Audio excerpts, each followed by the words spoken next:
제가 볼 때는 가장 막강한 게 아닌가 싶은 간접적인 납세 보전 제도입니다. 체납하면 해외 못 나가게 해서 기본권을 침해하는 겁니다. 내가 이제 즐길 수 있지 못하게 하는 겁니다. 그러니까 밖에 나가서 골프 치는 거 굉장히 좋아하시거든요. 태국이라든지 이런 데 가면 그 선수들 전지훈련 가는 골프장들이 몇 개 있어요. 밥도 주고 쭉 괜찮은 데들.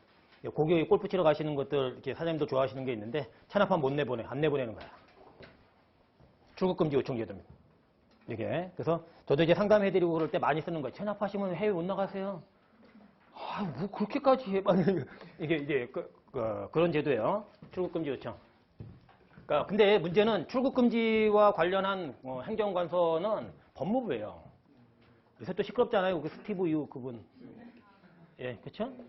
그러니까 법무청에서 법무부에 요구를 해서 그렇게 한 거죠.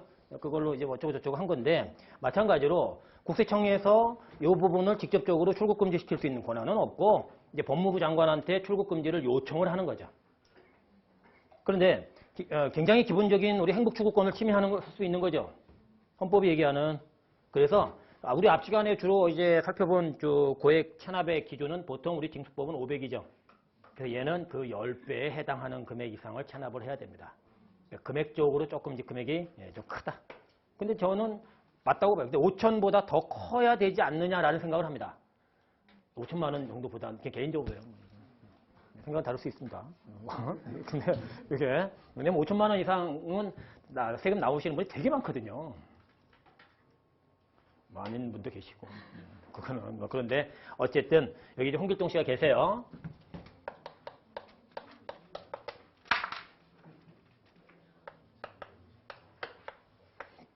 우리 과세관청이 있습니다. 근데 과세관청 우리 집행기관의 수장은 누군가요? 그러니까 집행기관이라고 하는 거는 우리가 기재부는 이게 입법을 하고 이 정도 세제 개편안을 내고 하는 거고 그거에 대해서 집행을 하는 건 국세청이죠. 그렇죠? 그래서 우리 국세청장님 현직은 한 분, 그리고 밑에가 지방청장, 그리고 그 밑에가 이제 동네 관할 세무서장님, 그리고 이제 일선 공무원분들 이렇게 되는 거잖아요. 그렇죠? 그래서 기관장을 상대로 할 때는 법무부 장관을 상대로 할 때는 국세청장 명의로 출국금지 요청서가 가야 됩니다. 그래서 얘는 앞에는 다 세무서장이니 어쩌니 이렇게 했잖아요. 여기는 국세청장이에요. 법무부 장관한테 이제 출국금지를 요청하는 게 이게 국세청장입니다.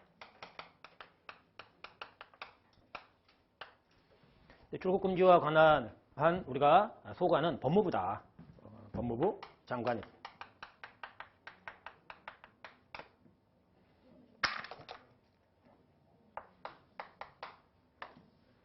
자, 이제 법무부 장관한테 출국금지를 요청을 이렇게 하는 거죠. 근데 이제 아무나 되는 게 아니라 역시 이렇게 체납을 해야 된다는 거죠. 그렇죠? 그런데 잘 생각을 해보세요. 행복추구권을 침해하는 소지가 다분한 거죠. 해외여행 가서 내가 치고 싶은 골프를 치고 아니면 스키를 타러 스위스를 갔다 오고 이게 그렇죠? 피자 먹으러 이태리 갔다 오고 초콜릿 먹으러 벨기에 가고 우동 먹으러 일본을 가면 안 되죠, 당분간은. 그거는 조금 자제하고 요거는 뭐 이제 그런 건데 근데 그걸 5천만 원 이상 체납했다고 해갖고 못 나가게 하면 어떻게 해요? 내 재산 압류해서 다 챙기면 되지. 그렇잖아. 아니 체납액이 내가 만약에 1억이에요. 그럼 내 건물 압류해서 내다 팔아갖고 뒤로 챙기면 될 거 아니에요. 왜 못 나가게 해요? 그렇죠? 그래서 국민의 기본권, 행복추구권을 침해할 소지가 있기 때문에 최후의 수단으로 이걸 요청하라는 겁니다. 그러니까 아니 네가 5천만 원 이상 체납을 했는데 다른 재산 다 빼돌렸잖아.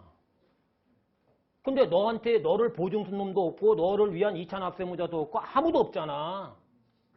그런데 하나가 더 있어요.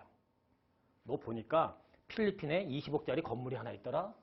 그럼 세금 낼 것 다 빼돌려가지고 필리핀에다가 건물 샀지? 너 제2의 인생 꿈꾸는 거지? 그렇지? 그래서 이게 다 맞아떨어져야 돼요. 이 요건들이 하나라도 깨지면 출국금지 요청 못합니다. 이게 그래서 체납액은 5천만 원 이상이 돼야 되고요.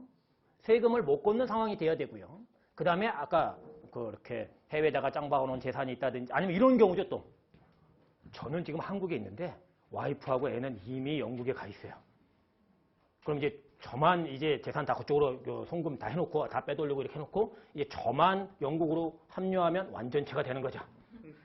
그럼 다시 한국에 안 올 가능성 높죠. 그런 형태. 즉 외국의 자산을 빼돌렸거나 그래서 제2의 삶을 꿈꿔서 한국으로 다시 리턴을 안 할.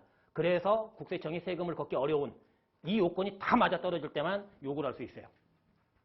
요건이. 그래서 첫 번째 얼마 이상 체납을 해야 된다고요? 5천. 이거 하나는 좀 조심하세요. 500만 원이 아니니까. 다른 것들은 금액이 대부분 500이니까 그냥 나머지 500 그냥 해버리고 500이 아닌 거 기억하시는 게 낫죠, 나중에. 그렇잖아요.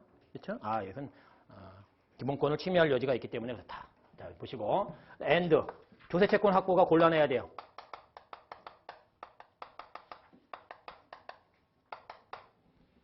조세채권 확보가 곤란해야 됩니다. 그러니까 세금을 거둘 수 있다면 세금을 거두면 돼요. 그게 그 사람이 홍길동이 아닌 뭐 보증인이라도 있으면 걔한테 달라면 되죠. 보증인이 있는데도 불구하고 보증인한테 달라고 안 하고 바로 출국금지 요청을 할 수는 없다. 그런 얘기라고요. 이게. 자, 그리고 여기다 할까요? 더하기. 그 다음에 법령상의 사유가 돼야 돼요. 법령상의 사유. 그게 이제 아까 얘기한 뭐 배우자하고 애가 나가 있고 해외에 자산이 5만 불 기준이에요, 이제.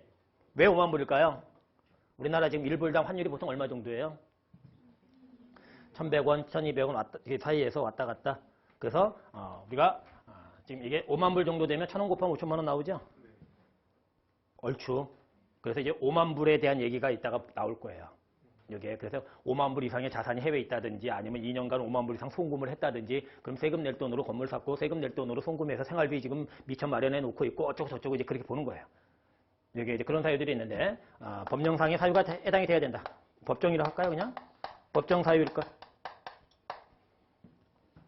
이 법령상의 사유에 해당이 돼야 되는데 저게 이제 조세에 필요하는 거죠. 다 세금 빼돌린 거잖아요. 국세청이 볼 때.